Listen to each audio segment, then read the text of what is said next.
हरताल का तीज व्रत कथा पूरी जरूर सुने। कैलाश पर्वत के सुंदर शिखर पर माता पार्वती जी ने श्री महादेव जी से पूछा, हे महेश्वर, मुझसे आप वह गुप्त से गुप्त वार्ता कहिए जो सबके लिए सब धर्मों से भी सरल तथा महान फल देने वाली हो। हे नाथ, यदि आप भली भांति प्रसन्न हैं तो आप उसे मेरे सम्मुख प्रकट कीजिए। हे जगत के नाथ, आप यद मध्य और अनंत रहित हैं, आपकी माया का कोई पार नहीं है। आपको मैंने किस भांति प्राप्त किया है, कौन से फल, तप या दान पुण्य फल से आप मुझको वर रूप में मिले हैं। श्री महादेव जी बोले, हे देवी, यह सुन मैं तेरे सम्मुख उस व्रत को कहता हूँ जो परम गुप्त है। जैसे तारागणों में चंद्रमा और ग्रहों में सूर्य, वर्णों में ब्रह्म, देवताओं में गंगा, पुराणों में महाभारत, वेदों में साम और इंद्रियों में मन श्रेष्ठ है, वैसे ही पुराण और वेद सब में इसका वर्णन आया है, जिसके प्रभाव से तुमको आधा मेरा आधा आसन प्राप्त हुआ है। हे प्रिय, उसी का मैं तुमसे वर्णन करता हूँ, सुनो। भाद्रपद भादो मास के शुक्ल पक्ष की हस्त नक्षत्र संयुक्त तृतीया तीज के दिन इस व्रत का अनुष्ठान मात्र करने से सब पाप का नाश हो जाता है। तुमने पहले हिमालय पर्वत पर इसी महान व्रत को किया था जो मैं तुम्हें सुनाता हूँ। पार्वती जी बोली, हे प्रभु, इस व्रत को मैंने किस लिए किया था यह मुझे सुनने की इच्छा है, सो कृपा करके कहिए। शंकर जी बोले, आर्याव्रत में हिमालय नामक एक महान पर्वत है, जहाँ अनेक प्रकार की भूमि अनेक प्रकार के वृक्षों से सुशोभित है, जो सदैव बर्फ से ढके हुए तथा गंगा की कलकल ध्वन से सदामयान रहते हैं। हे पार्वती जी, तुमने व्याल काल में उसी स्थान पर परम तप किया था और 12 वर्ष तक के महीने में जल में रहकर तथा बैसाख मास में अग्नि में प्रवेश करके तप किया। श्रवण में महीने में बाहर खुले में निवास कर अन्न त्याग कर तप करती रहीं। तुम्हारे इष्ट कष्ट को देखकर तुम्हारे पिता को बड़ी चिंता हुई। वह चिंतातुर होकर सोचने लगे कि मैं इस कन्या की किससे शादी करूं। इस अवसर पर देव योग से ब्रह्मा जी के पुत्र नारद जी वहां आए। देव ऋषि नारद ने तुमने शैल कुमारी को देखा। तुम्हारे पिता हिमालय ने देव ऋषि को अर्धपाद आसन देकर सम्मान सहित बैठाया और कहा, हे मुनीश्वर, आपने यहाँ तक आने का कष्ट कैसे किया, कहिए क्या आज्ञा है। नारद जी बोले, हे गिरिराज, मैं विष्णु भगवान का भेजा हुआ यहाँ आया हूँ। तुम मेरी बात सुनो। आप अपनी कन्या को उत्तम वर को दान करें। ब्रह्मा, इंद्र, शिव आदि देवताओं में विष्णु भगवान के समान कोई भी उत्तम नहीं है, इसलिए मेरे मत से आप अपनी कन्या का दान भगवान विष्णु को ही दें। हिमालय बोले, यदि भगवान वासुदेव स्वयं ही कन्या को ग्रहण करना चाहते हैं और इस कार्य के लिए ही आपका आगमन हुआ है, तो वह मेरे लिए गौरव की बात है। मैं अवश्य उन्हें ही दूंगा। हिमालय का यह आश्वासन सुनते ही देव ऋषि नारद जी आकाश में अंतर्ध्यान हो गए और शंख, चक्र, गदा एवं पीताम्बरी भगवान विष्णु के पास पहुँचे। नारद जी ने हाथ जोड़कर भगवान विष्णु से कहा, प्रभु, आपका विवाह कार्य निश्चित हो गया है।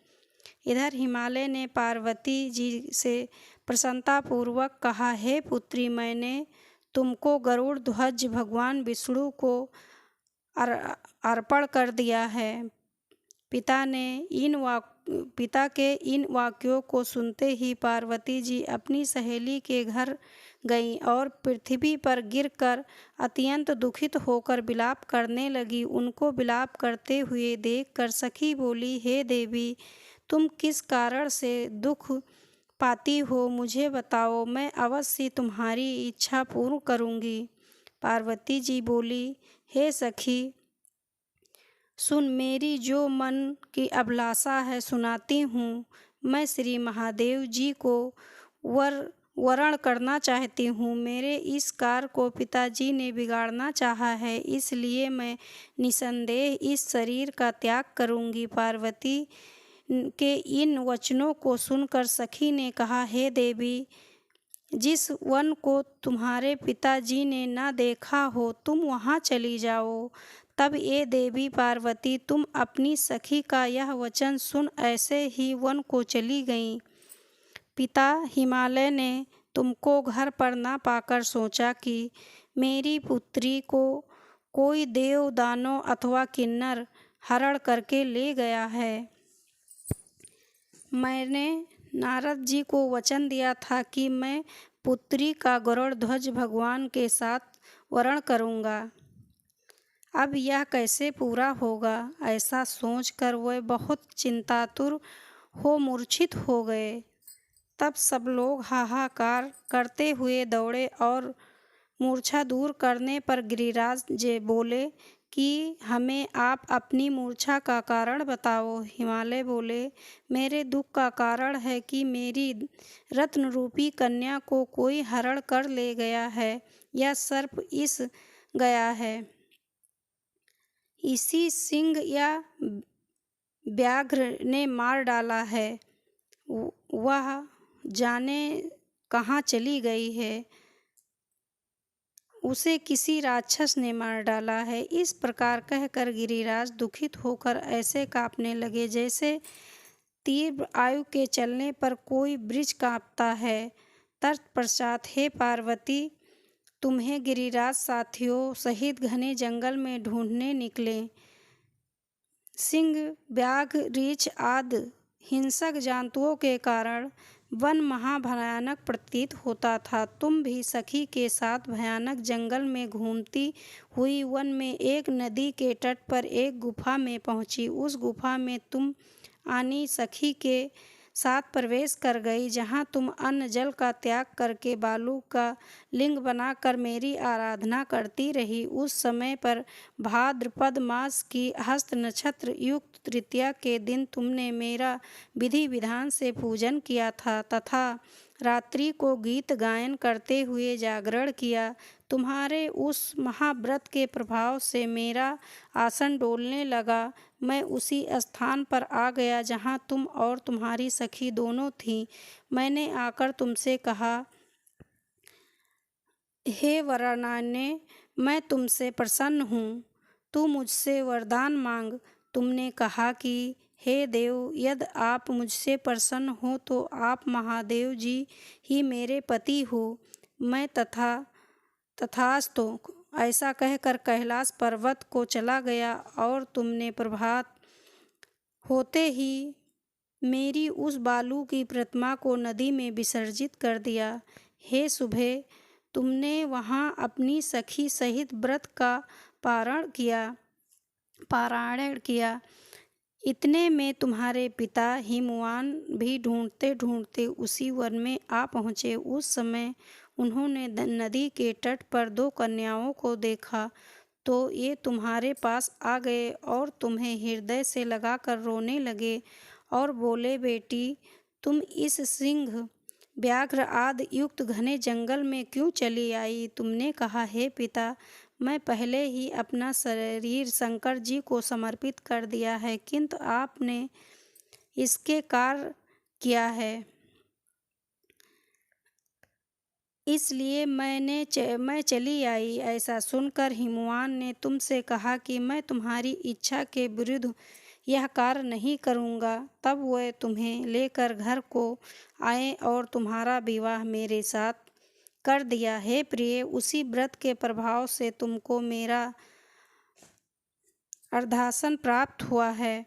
इस व्रत राज को मैंने अभी तक किसी के सम्मुख वर्णन नहीं किया है। हे देवी, अब मैं तुम्हें यह बताता हूँ कि इस व्रत का नाम क्यों पड़ा। तुमको सखी हरण करके ले गई थी, इसलिए हरतालिका नाम पड़ा। पार्वती जी बोली, हे स्वामी, आपने इस व्रत का नाम तो बता दिया, किंतु मुझे इसकी विधि एवं फल भी बताइए कि इसके करने से किस फल की प्राप्ति होती है। तब भगवान शंकर जी बोले, इस स्त्री जात के अति उत्तम व्रत की विधि सुनिए। सौभाग्य की इच्छा रखने वाली स्त्रियां इस व्रत को विधि पूर्वक करें। केले के खंभों से मंडप बनाकर उसे वंदनवारों से सुशोभित करें। उसमें विविध रंगों के उत्तम रेशमी वस्त्र की चांदनी ऊपर तान दें। चंदन आदि सुगंधित दिव्यों का लेपन करके स्त्रियां एकत्र हो। शंख, भेरी, मृदंग आदि बजावें। विधि पूर्वक मंगलाचार करके श्री गौरी शंकर की बालू निमृत प्रतिमा स्थापित करें। फिर भगवान शिव पार्वती जी का गंध, धूप, पुष्प आदि से विधि पूर्वक पूजन करें। अनेकों नैवेद्यों का भोग लगावें और रात्रि को जागरण करें। नारियल, सुपारी, जवारी, नींबू, लौंग, अनार, नारंगी आदि ऋतु फलों तथा फलों को एकत्रित करके धूप आदि दीप से पूजन करके कहें, कल्याण स्वरूप शिव, हे मंगल रूपी शिव, हे मंगल रूपी महेश्वरी, हे शिव, सब कामनाओं को देने वाली देवी, कल्याण रूप तुम्हें नमस्कार है। कल्याण रूप माता पार्वती, मैं तुम्हें नमस्कार करती हूँ। भगवान शंकर जी को सदैव नमस्कार करते हैं। हे ब्रह्मा रूपिणी जगत को पालन करने वाली माँ, आपको नमस्कार है। हे सिंहवाहिनी, मैं सांसारिक भय से व्याकुल हूँ, तुम मेरी रक्षा करो। हे महेश्वर, मैंने इसी अभिलाषा से आपका पूजन किया है। हे पार्वती माता, आप मेरे ऊपर प्रसन्न होकर मुझे सुख और सौभाग्य प्रदान कीजिए। इस प्रकार के शब्द द्वारा उमा सहित शंकर जी का पूजन करें। विधि पूर्वक कथा सुनकर गौ, वस्त्र, आभूषण आदि ब्राह्मणों को दान करें। इस प्रकार से व्रत करने वाले के सब पाप नष्ट हो जाते हैं। तो दोस्तों, हमारी ये वीडियो आपको कैसी लगी कमेंट बॉक्स में ज़रूर बताएं। वीडियो को ज़्यादा से ज़्यादा लाइक, शेयर व चैनल को सब्सक्राइब करें। धन्यवाद।